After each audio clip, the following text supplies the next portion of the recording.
Ki khubor ka Batesi TV. Ka umdi basnyambak penjaslian. Rupa Premium Meghalaya. Ka Joint Action Committee John Gilai lagi kenhon bikin thop ya ke Giant Hills Truck Owners Association, ka Meghalaya Commercial Truck and Driver Association,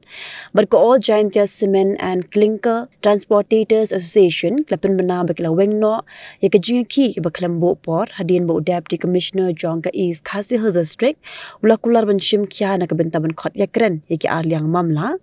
Katai kinongilam jong ke Joint Action Committee, badai ke senjuk ke karkhana penmi dolbilan, kemudian hapuk syatri jong ke Giant Hills Cement Manufacturer Association, penyepin bed halo ke nikakam.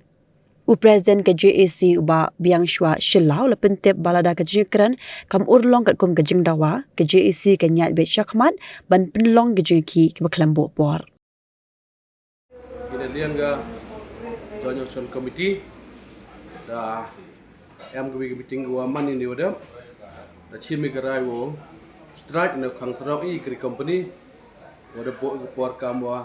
hari ni ke gongman men step, artirik na boso ada bosan,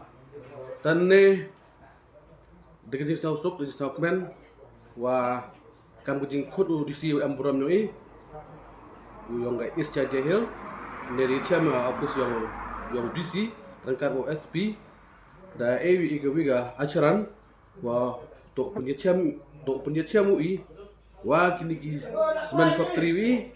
kile rangkat dega chon yang ki wa iga Joint Action Committee ko am kan diga sentri ko lay strain da kular wi ile ukang serok pi ide wa pi ile de pempau I ya jing ne jing cha lai benye hak di semen factory di port ko wa ida demand ya kebai loading kuah kamnu uya rangkat dor te bai loading yang yo im gi keri yo